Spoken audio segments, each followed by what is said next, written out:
Bapak, Ibu, Saudara-saudari yang terkasih di dalam Kristus. Salam jumpa kembali dengan saya, Romo Adnan Berkanis. Semoga Bapak, Ibu, Saudara-saudari dalam keadaan sehat walafiat. Saya akan menemani kalian sepanjang hari ini dengan renungan yang akan saya suguhkan pada kesempatan ini. Selamat menonton, selamat berefleksi.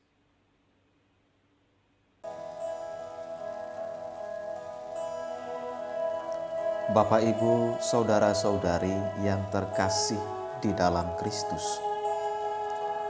Dalam Injil hari ini, kepada orang banyak, Yesus menyatakan bahwa tidak ada orang yang bisa datang kepadanya. Orang yang bisa datang kepada Yesus hanya jika ditarik oleh Bapa yang mengutusnya itu. Dan orang tersebut akan dibangkitkan Yesus pada akhir zaman. Yesus sebetulnya mau mengatakan kepada mereka bahwa orang dapat beriman kepadanya bukan karena kemampuannya, melainkan semata-mata karena rahmat Allah.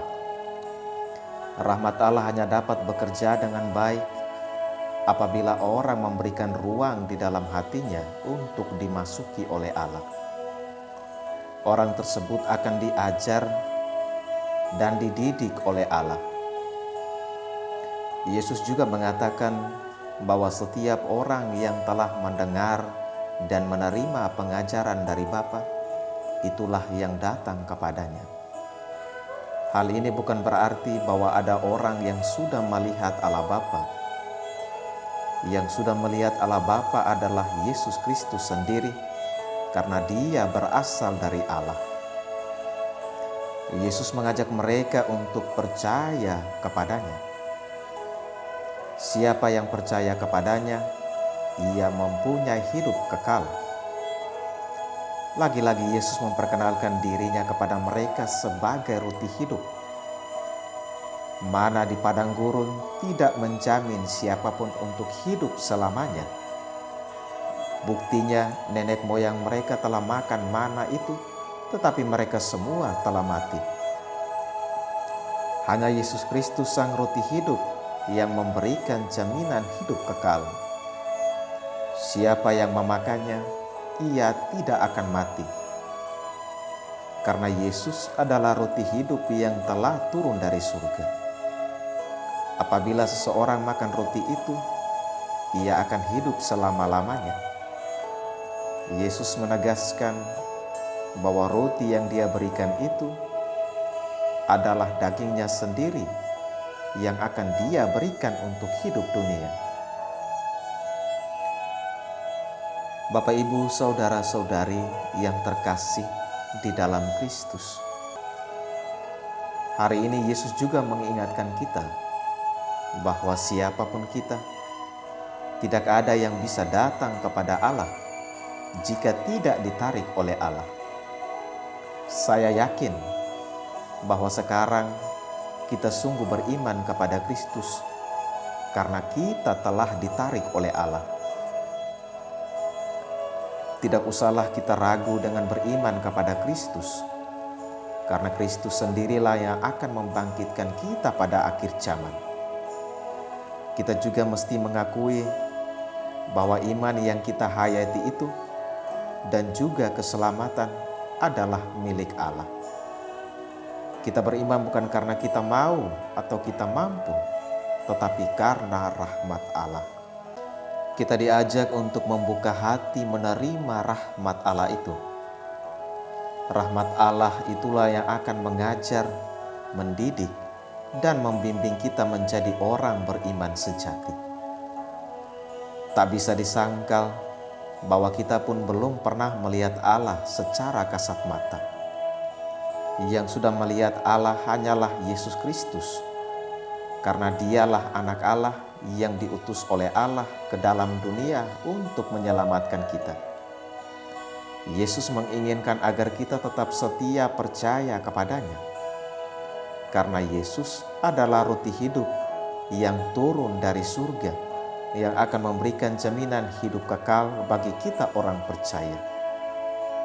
Yesus mengajak kita untuk menerima dan percaya kepadanya sebagai Mesias yang diutus Allah.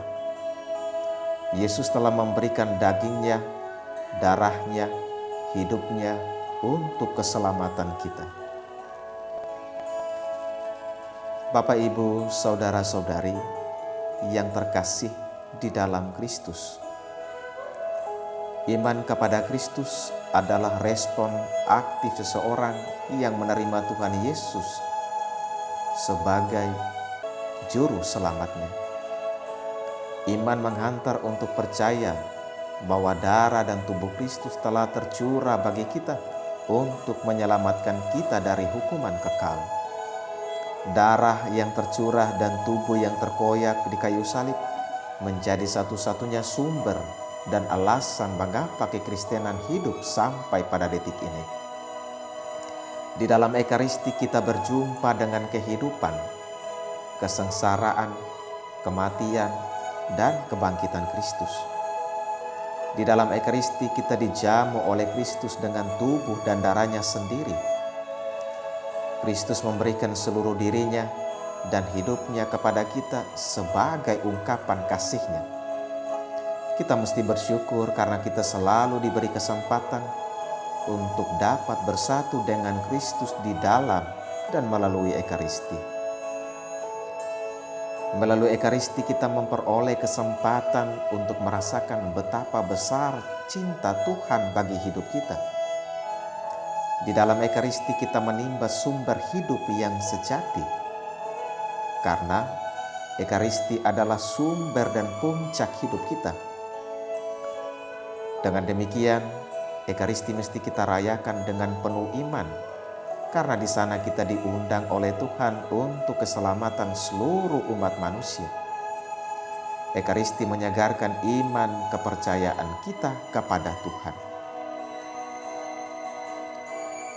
Bapak, Ibu, saudara-saudari yang terkasih di dalam Kristus. Di dalam perjalanan iman kita, Tuhan tidak hanya mewahyukan kebenaran dan membiarkan kita untuk memahami sendiri, melainkan Tuhan memberikan kita Roh Kudus dan juga orang-orang di sekitar kita untuk menolong kita sampai kepada iman yang bertanggung jawab.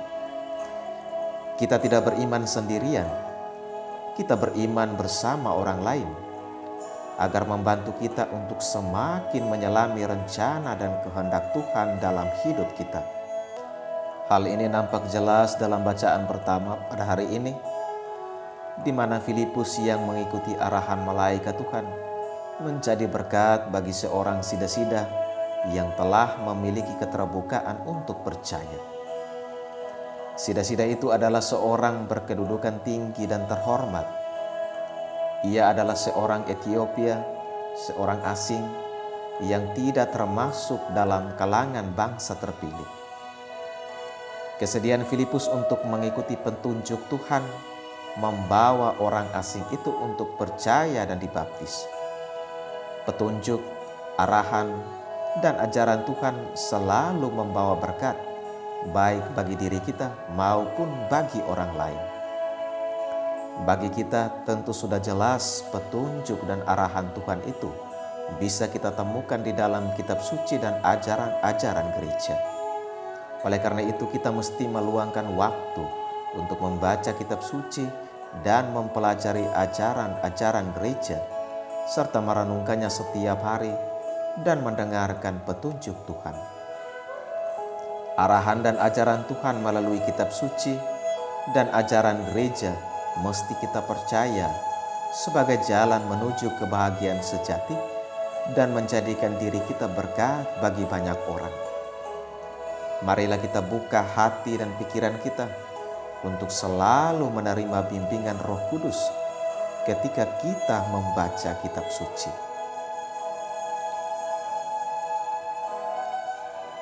Amin. Selamat pagi dan selamat berkarya. Jaga kesehatan dan stay at home. Salve. Tuhan memberkatimu sekalian. Terima kasih sudah menonton video ini. Jangan lupa like, komen, dan subscribe